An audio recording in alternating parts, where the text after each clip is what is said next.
Hello everyone. I hope everyone is fine. और आज का जो सेशन हम स्टार्ट करने जा रहे हैं वो एमएस एक्सेल से स्टार्ट करने जा रहे हैं। आज मैं आपको कुछ फार्मूले के टिप्स एंड ट्रिक्स बताऊंगी जो हम लोग लॉजिकल फंक्शन में यूज़ करते हैं। मैं आपको बता रही हूँ फार्मूला बार।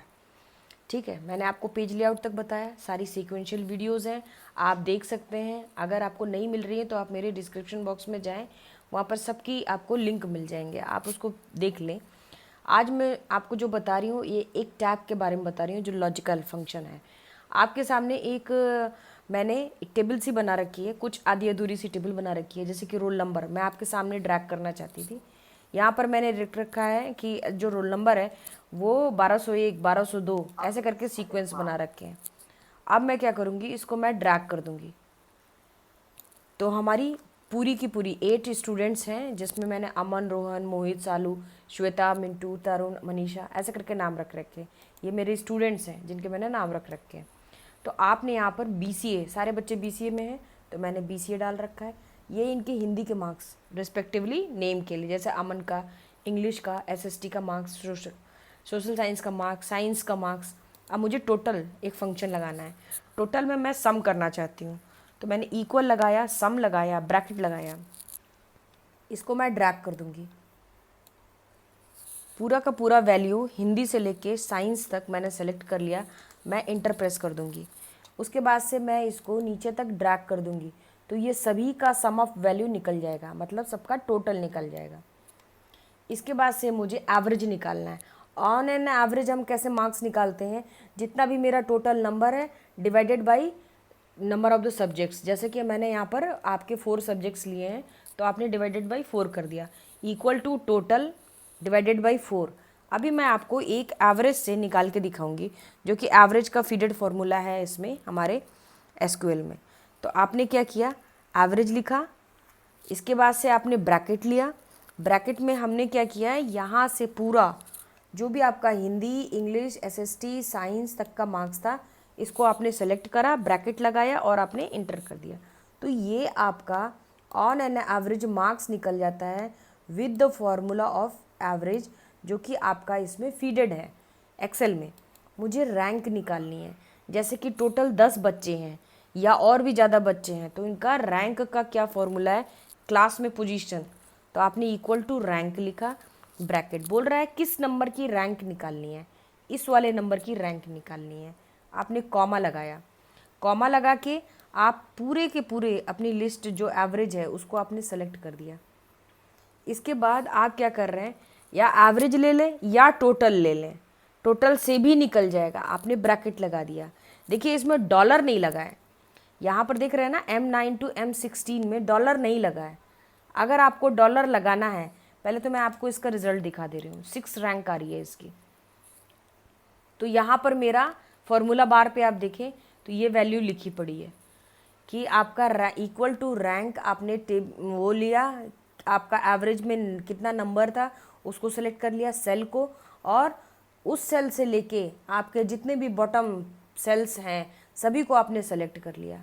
अब मुझे इसमें और यहाँ तक मुझे क्या प्रेस करना है, F4। F4 से आपका डॉलर आ जाएगा। देखिए डॉलर आ गया। डॉलर क्या करेगा, सभी पर वो अप्लाई कर देगा। रैंक पहले भी 6 थी, अभी भी 6 है, आप बस इसको ड्रैग कर देंगे तो ये 1 to 8 में डिवाइडेड हो जाएगा। जिसकी जैसी टोटल वैल्यू या जिसकी जैसी रैंक एवरेज वैल्यू, उस हिसाब से इसकी रैंकिंग आ जाएगी। आप देख सकते हैं उसके हिसाब से इसकी रैंकिंग आ रही है। रैंक निकालने का फॉर्मूला है। सिंपल इफ मुझे करना है तो मुझे क्या लगाना है, इफ ब्रैकेट, अगर मेरा एवरेज ग्रेटर देन 60% है या 50% है तो वो बच्चा पास है, नहीं तो फेल है।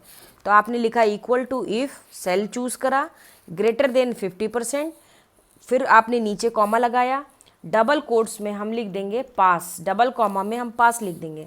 वापस कॉमा से सेपरेट हो जाएगा हमारा स्टेटमेंट, और नहीं तो फेल। तो अभी हमारे सारे बच्चे पास में दिखाई दे रहे हैं क्योंकि सबके मार्क्स हमारे 50 से अबव हैं। मैं अभी आपको दिखाने के लिए और भी वैल्यूज़ डालूंगी जो कि कम होंगी, जिनको फेल में भी हम दिखाएंगे। नेस्टेड इफ निकालनी है, कौन सा बच्चा कौन सी ग्रेड पे पास है, मुझे वो लगाना है। तो कई सारे इसमें फॉर्मूले लगेंगे, कई सारे इफ़ लगेंगे, इसीलिए इसको नेस्टेड इफ बोलते हैं। तो आपने इक्वल लगाया, यहाँ पर आप इफ़ लगाते हैं, ब्रैकेट, पहली वाली वैल्यू को सेलेक्ट करेंगे, किसको, एवरेज को। अगर एवरेज ग्रेटर देन 70 है, मतलब 100 to 70 है, तो नीचे कॉमा लगाएंगे, यहाँ पर लगाएंगे ग्रेड ए ग्रेड से पास है, फिर कॉमा लगाएंगे, सेपरेट स्टेटमेंट लिखना है इफ़ का, वापस आपने लगाया, सेम उसी सेल को आप चूज़ कर लेंगे, M9 को ही, एवरेज वाले को। अगर वो ग्रेटर देन 60 है तो वो बी ग्रेड पे पास है, कॉमा लगाएंगे, सेपरेट स्टेटमेंट लिखने के लिए इफ़ लगा देंगे वापस। अगर यही वाली वैल्यू हमारी ग्रेटर देन 50 है तो वो सी ग्रेड पे पास है, नहीं तो वो डी ग्रेड पे पास है। अब आप देखें, डबल कॉमा के अंदर ये सारी वैल्यूज़ लिखनी है, जितने ब्रैकेट हमारे ओपन हैं उतने ही ब्रैकेट हमारे क्लोज होंगे, 3 ब्रैकेट्स ओपन 3 ब्रैकेट्स क्लोज्ड, आप इंटर प्रेस कर देंगे तो आपकी ये वैल्यू एक ही निकल आई। अब आपने डिफरेंट रैंक 4 रैंक आपने यहाँ चूज़ करी है, अभी इसलिए ए आ रहा है क्योंकि सभी बच्चे हमारे पास हैं। इसके बाद से मुझे एंड लिखना है, एंड मतलब और। अब मैं आपको बताती हूँ और एंड का जो फंक्शन है उसका क्या मतलब है। एंड का मतलब ये होता है कि अगर मेरा स्टूडेंट इंग्लिश और साइंस में दोनों में 70% से ऊपर है तो ही उसको मैथ्स मिलेगी, नहीं तो नहीं मिलेगी। तो आपने लिखा एंड के बाद से आप इंग्लिश वाले स्टूडेंट को चूज़ करेंगे, इंग्लिश।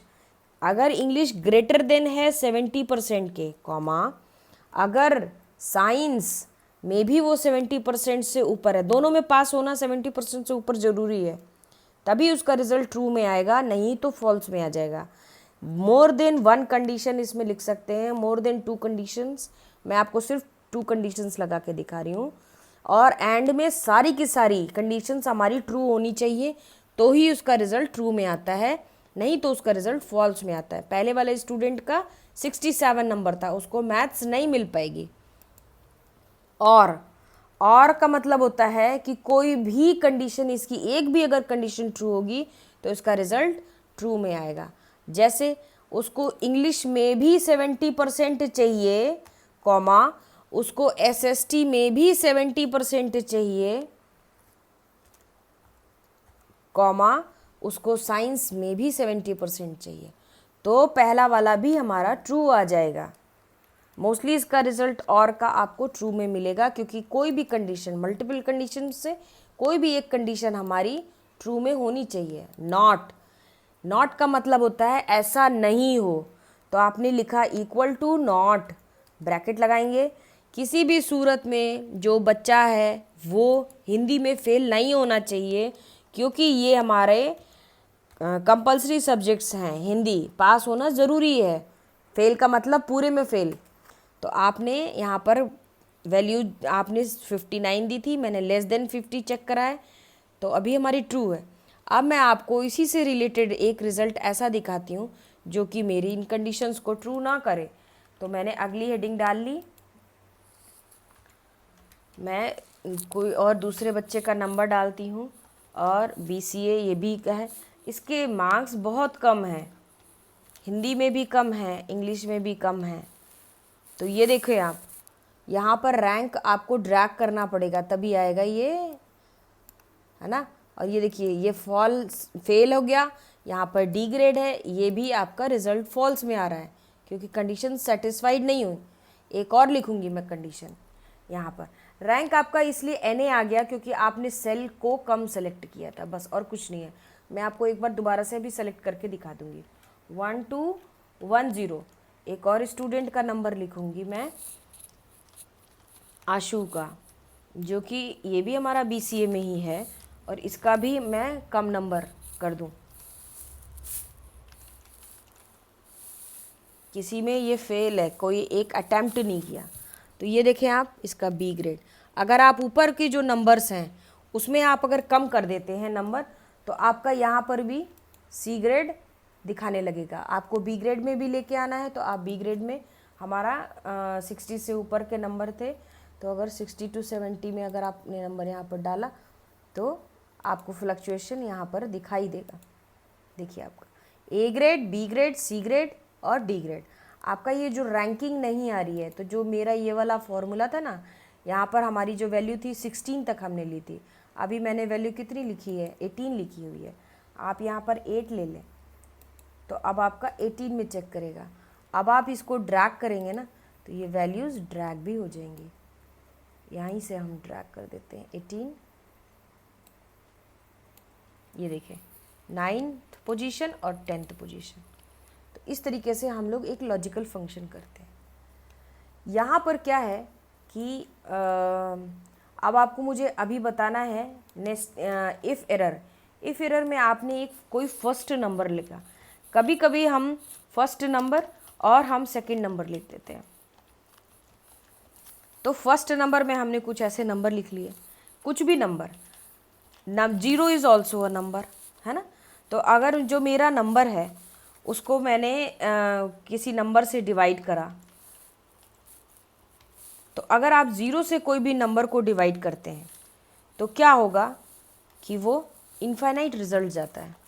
यहाँ पर आप डिवीजन का रिजल्ट लिख दें, रिजल्ट। यहाँ मुझे क्या करना है, equal to first number divided by second number, simple formula है। तो आपने क्या किया, कहीं पर जब आपका 0 आएगा ना तो यहाँ पर इस तरीके का, मतलब एरर, मुझे समझ नहीं आ रहा कि ये क्या है, एरर है या क्या है। अब आप क्या करते हैं, मुझे लगाना है इफ एरर। इफ एरर एक फंक्शन है, वो क्या करता है, इक्वल टू, यहाँ पर आपने लगाया इफ ERROR, आपने ब्रैकेट लगाया, first number divided by second number, फिर आपने कॉमा लगाया, यहाँ पर क्या कर लिख दिया, एक मैसेज कि मैं ये वाला नहीं चाहती मैं, है ना।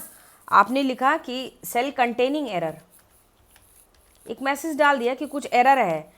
हमेशा ये हमारा अर्थमेटिकली बिल्कुल ठीक है, हमारा लॉजिकल ठीक है, बट अर्थमेटिकली गलत है अगर आप 0 से डिवाइड करते हैं तो क्या आएगा आपका मैसेज कि हमारा सेल कंटेनिंग एरर। जहाँ पर आपका इस तरीके का एरर आ जाता है ना, वहाँ पर इस तरीके का मैसेज आप कुछ भी डाल दें ताकि यूज़र समझ जाए। अभी तो यूज़र इसमें नहीं समझ पा रहा कि इसमें क्या गलत है। डिव और डिवाइडेड बाय 0 मतलब नंबर इज़ डिवाइडेड बाय 0, तो इसका कुछ समझ में नहीं आ रहा है। ये इनफाइनाइट आ रहा है ना, तो ये इनफाइनाइट को आप ओवरकम करने के लिए, हटाने के लिए कुछ आप ये डाल दीजिए सेल कंटेनिंग एरर, क्योंकि वो हमारा 0 से डिवाइड हो रहा है, इनफाइनाइट आ रहा है। इनफाइनाइट अभी इसमें हम कैसे शो करेंगे, है ना। तो उसको दिखाने के लिए आप इफ़ एरर का यूज़ करते हैं। First number divided by second number, आप यहाँ देखिए, आपको लिखना है if error first number divided by second number, comma लगा के सेल कंटेनिंग एरर। तो ये आपका एक इफ़ एरर से अगर कोई भी प्रॉब्लम आती है तो ओवरकम हो जाती है लॉजिकल में, फंक्शंस में। आपको मैंने आज बताया है लॉजिकल, आपको मैंने बताया एंड, फॉल्स एंड ट्रू आपका रिजल्ट है, इफ़ एरर, और आपको पूरा का पूरा ये मार्कशीट को बनाना जो आपके सामने स्क्रीन पर है। लॉजिकल फंक्शन के थ्रू आपको रैंक निकालना, total, average, simple if, nested if, and और not.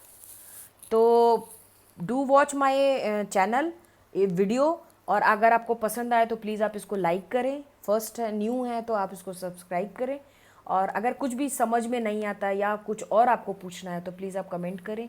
You are free for comment in my comment section, और मुझे ऐसे ही सपोर्ट करते रहें। Thanks to watch my videos, और सपोर्ट्स के लिए थैंक यू सो मच।